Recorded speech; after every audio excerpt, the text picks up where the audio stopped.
उर्दू के कुछ ऐसे लफ्ज हैं जो शायर बहुत इस्तेमाल करते हैं। अब जरूरी नहीं है कि आप उनमें शायर बन जाएं, लेकिन वो लफ्ज इतने खूबसूरत हैं कि उन्हें अपने दिल के कमरे में सजा के जरूर रखना चाहिए। उनमें से एक ऐसा ही लफ्ज है सरगोशी। सरगोशी मतलब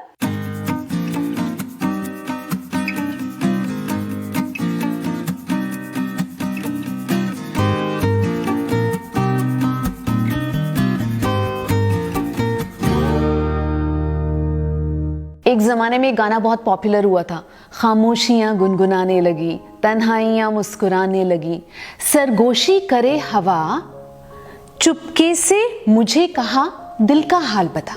सरगोशी, सरगोशी कहते हैं विस्पर्स को, वो जो हम हल्के हल्के किसी के कान में कुछ कहते हैं ना। अब मैं बोलूं फुसफुसाना तो ऐसा लगेगा इसका क्या मतलब हुआ, लेकिन विस्पर्स, हल्के हल्के कोई कान में कुछ कह गया हो, वो होती हैं सरगोशियाँ। तो जब हवा के साथ सरगोशी का इस्तेमाल किया है तो वो हवा जाते जाते कुछ कह गई। हाँ, या फिर 1980s में एक फिल्म आई थी अर्थ, शबाना आज़मी वाली, उसमें एक बेहद खूबसूरत गज़ल है जो इफ्तिखार इमाम सिद्दीकी ने लिखी है। तू नहीं तो जिंदगी में और क्या रह जाएगा, दूर तक तन्हाइयों का सिलसिला रह जाएगा। इसमें एक शेर है, दायरे इनकार के इकरार की सरगोशियां, ये अगर टूटे कभी तो फासला रह जाएगा।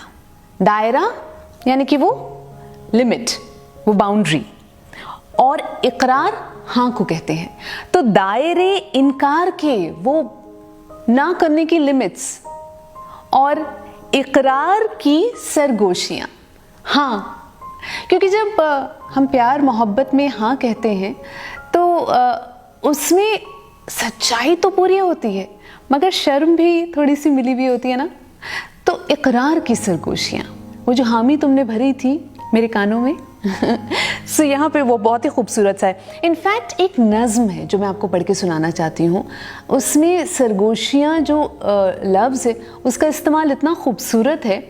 नज़्म है ये, उदासी एक लड़की है। दिसंबर की घनी रातों में जब बादल बरसता है, लरसती खामोशी जब बाल खोले कॉरिडोरों में सिसकती है, तो आतिशदान के आगे कहीं से वो दबे पांव मेरे पहलू में आती है और अपने मरमरी हाथों से मेरे बाल सुलझाते हुए सरगोशियों में दर्द के किस्से सुनाती है।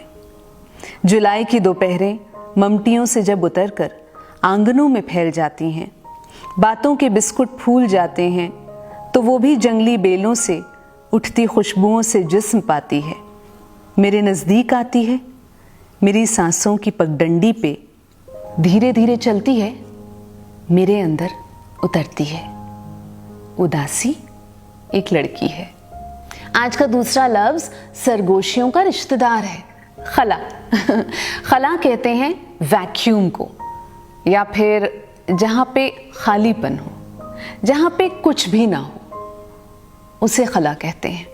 अभिषेक शुक्ला ने जब जिंदगी का जिक्र किया तो इस शेर में खला को कुछ इस तरह से इस्तेमाल किया है कि खला के जैसा कोई दरमियाँ भी पड़ता, फिर इस सफ़र में कहीं आसमां भी पड़ता। मतलब ज़िंदगी में कुछ रास्ते ऐसे भी आएंगे जो बहुत ही खालीपन होगा, जहाँ पर कुछ भी नहीं होगा वहाँ पर, लेकिन ज़िंदगी में फिर एक ऐसा रास्ता भी आएगा जहाँ आसमान नज़र आएगा। या फिर ये शेर साबिर ज़फ़र का कि दूर तक एक खला है सो खला के अंदर, दूर तक एक खला है सो खला के अंदर, सिर्फ तन्हाई की सूरत ही नजर आएगी। या फिर अर्थ फिल्म की उसी गज़ल में ये शेर भी है जिसमें खला का इस्तेमाल हुआ है कि यूं भी होगा वो मुझे दिल से भुला देगा, मगर ये भी होगा खुद उसी में एक खला रह जाएगा। और अब आज का होमवर्क तो बहुत आसान है।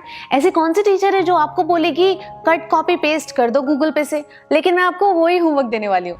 सरगोशी जो लफ्ज है ना, ये लफ्ज कहीं ना कहीं किसी ना किसी शेर में जरूर आता है। आपको गूगल करना है और देखना है किस शेर में सरगोशी का इस्तेमाल किया, बस उसको कॉपी करो और कमेंट सेक्शन में पेस्ट कर दो। अगर आपको ये वीडियो पसंद आए तो आप लाइक तो करेंगे ही, शेयर करेंगे ना, और कमेंट 100%।